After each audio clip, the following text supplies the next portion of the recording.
Welcome to the International Desk. I'm Lynda Kinkade. European nations are trying to find a way right now to deal with the tens of thousands of refugees and migrants pouring into the continent, desperate to escape war, turmoil and poverty at home. British Prime Minister David Cameron says the UK will take in 20,000 Syrians from refugee camps. And on Wednesday, the European Commission will tell EU member nations how many refugees they should each accept. More than 17,000 people arrived in the German city of Munich just over the weekend. Most of them are coming on trains from Austria after streaming over the border from Hungary. German Chancellor Angela Merkel is pledging an additional $3.3 billion to the migrant crisis. She thanked Germans for their warm reception of the thousands of people who have poured into the country seeking asylum. What we are experiencing now is something that will occupy and change our country in the coming years. We want this change to be positive, and we believe we can accomplish that. Police in Austria say more than 16,000 people have entered the country since Saturday, and authorities are struggling to keep up with the influx. Fred Pleighten joins us now from a train station in Vienna. Fred, not only are these people boarding trains, we know volunteers are creating a convoy of cars and driving migrants north. Just describe what happens with regards to processing all of these migrants. Yeah, it certainly is a pretty big undertaking, not just here in Austria, but of course in Germany as well. Basically, Lynda, what happens is when these folks cross the border, which is usually at the border crossing between Austria and Hungary called Nickelsdorf, what happens is that either they're put on buses or they're put on trains and they're brought right here to the Vienna West train station. Now, there's interesting because there's two different processes in place. For people who want to try and claim asylum right here in Austria, what they do is they go to the authorities and they tell them they want to claim asylum, and then they're immediately placed in a shelter in Austria. However, those who want to move on to Germany should not tell the authorities anything. That's what the Austrian police told us, because they say, according to European rules, that if someone does register here in Germany, here in Austria, then they would have to keep him in Austria. So all the folks that you're seeing here who are moving through the Vienna West train station, boarding trains to Munich, have not given any sort of details to the Austrian authorities and are being put directly on trains to then go to Munich in Germany. But of course, as you can imagine, with so many people coming through here, and today it was actually a lot less than it was on the weekend, but it was still well over 1,000 people that we've seen come through here. You can imagine that there is somewhat of a backlog with the trains running, and so you do have a lot of refugees who are still here at the train station in Vienna. But again, really, civil society is really stepping up. These people have whatever they need. They have a lot of things from the volunteers. But of course, Lynda, this is also still a major European problem. You know, one of the things that the UNHCR said is they said so many people are coming to Germany, but the refugees have to go to other countries as well. And there was a similar note that was also struck by the Interior Minister of Austria, who held a press conference earlier today. Let's listen in to what she had to say. And we need not less Europe, we need more Europe. We need more togetherness in Europe in order to tackle and solve the problems of the influx of migrants. Now, more Europe is something that Germany and Austria, for instance, envision quotas for other European countries to also take in a larger share of refugees, talking especially, of course, about Eastern European countries who so far seem quite reluctant to take in an additional amount of people from these war areas such as Syria, Iraq, and Afghanistan as well. It is really a very divisive issue here in Europe, as there are some governments that are treating this more as a border control problem, for instance, the government of Hungary, and then there's others who see this as more of a humanitarian issue, for instance, the Germans and the Austrians, but also the Italians and the French as well, Lynda.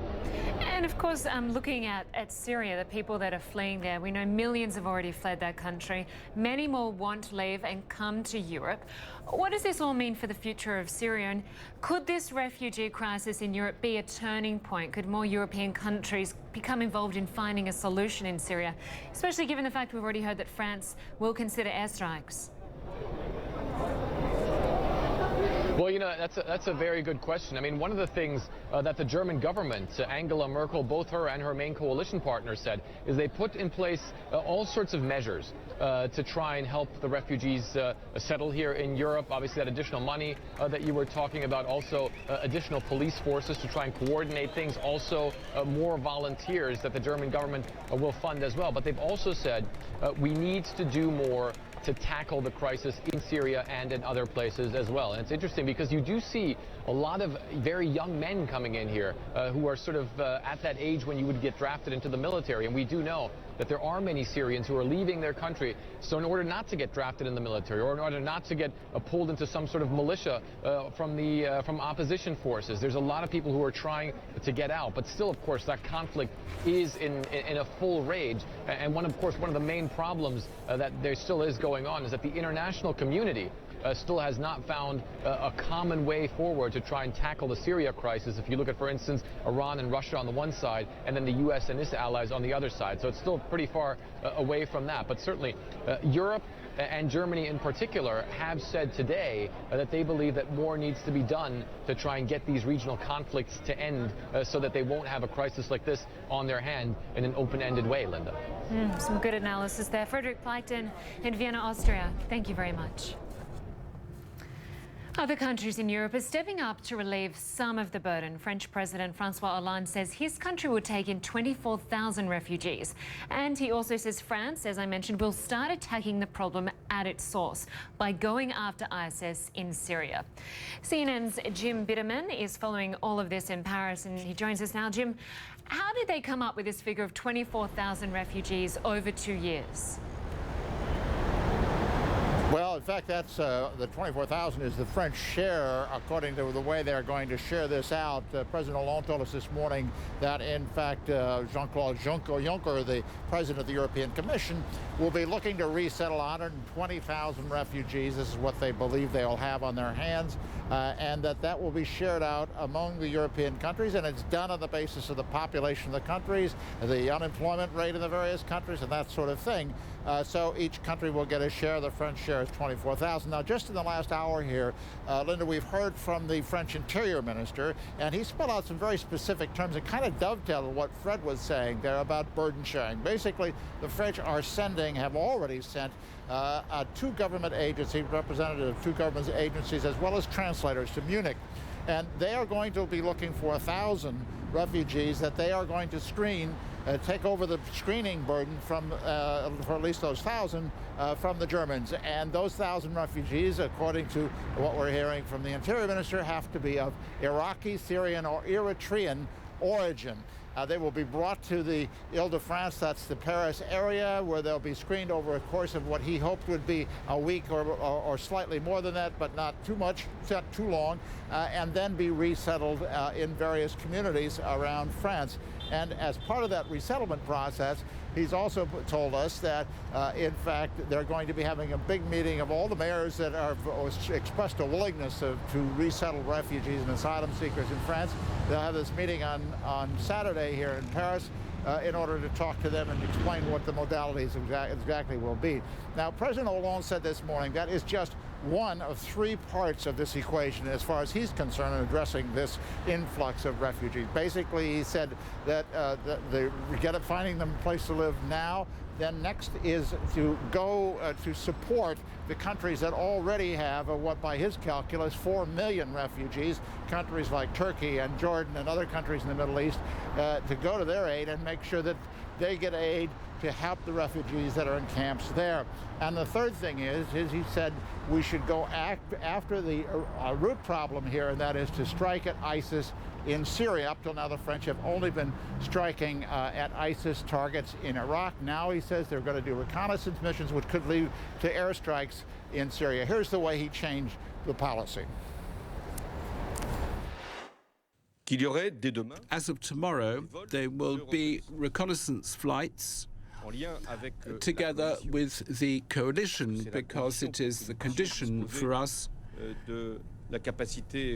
to have the ability to intervene in this form. And then, according to the intelligence that we will obtain and the intelligence that we will have collected and the reconnaissance we will be ready à faire des frappes. ready to carry out strikes.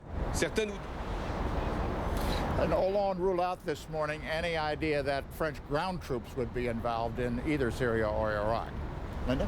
Okay, Jim Bitterman in Paris. Thanks for bringing us up to date with that.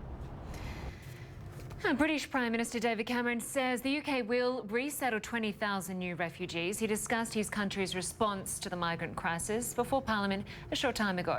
Let's bring in our Phil Black, who is joining us from Westminster in London. Phil, David Cameron says it is Britain's moral responsibility to address the crisis, but of the 20,000 refugees the UK will accept, none of those are the refugees we've seen already pouring into Europe. Yeah, that's correct, Lynda. David Cameron explained at some length that Britain will do its part, he says, meet its moral responsibilities and obligations, but made it very clear that Britain will do it its own way. It is not following the direction of other countries on the European continent. He said it will work with them. But crucially, he is not opening up the United Kingdom's borders to accept any of the many Syrian people that have fled to Europe. So what he's talking about doing is, yes, taking 20,000 people, but from people in refugee camps on the borders of Syria. So people who have fled Syria but who are still very much in the region, who are currently seeking shelter from other countries next to Syria. And he talked about targeting specifically the most vulnerable, talked a lot about children and orphans and so forth. Take a listen to a little bit more of David Cameron announcing this change in policy. We are proposing that Britain should resettle up to 20,000 Syrian refugees over the rest of this Parliament. In doing so, we'll continue to show the world that this country is a country of extraordinary compassion. So 20,000, but as David Cameron pointed out there, over the course of this country's Parliament. So that's over 5 years, roughly 4,000 a year. That is obviously a lot less, for example, than the 800,000 that Germany alone is talking about taking in this year. But as you heard, David Cameron still believes that this is a country, in his words, of extraordinary generosity. He made the point that Britain is doing far more in terms of aid money to refugees still in the region, that Britain has so far given more than £1 billion to help people who have fled Syria. He says the greatest aid contribution in Britain's history to a foreign crisis. And Britain is also working, and he believes this is crucial, to attack the problems at source. He believes that means stabilising countries like Syria, Libya as well when it comes to refugees, and smashing people smuggling networks. All of that, however, is obviously not a quick fix. Lynda. That is true. Phil Black reporting from London. Thank you very much.